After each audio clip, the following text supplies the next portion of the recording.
A few times during video calls I saw Emma in the background. He hurriedly explained cousin Emma called to ask about the progress. When she heard I was in the neighboring city, she came over to take a look. This time, thanks to cousin Emma's help, we saved a lot of trouble. Even my dad praised me. Second minus generation rich kids spend their whole lives wanting to surpass their parents, and Jack was no exception. His father and grandfather were both very successful entrepreneurs.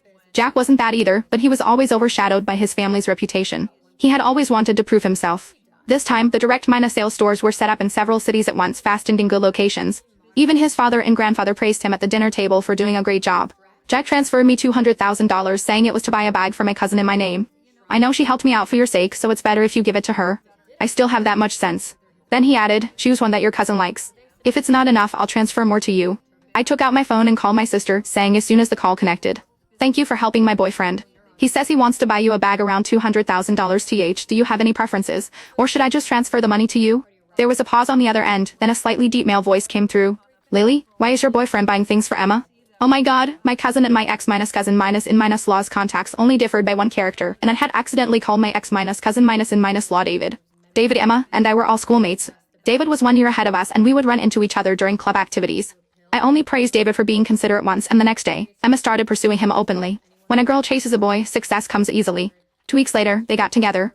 After breaking up and getting back together several times, they got married right after graduation. 3 years after marriage, they divorced. To avoid any misunderstanding from this big spender who still sends my sister a monthly living allowance, I quickly explained, no, she helped my boyfriend with something big. But we should thank you too, brother minus in minus law. This time, my boyfriend's direct minus sales snack brand relied entirely on your resources. I thought she was being ambitious and planning to open her own business, but it turns out it's for your boyfriend.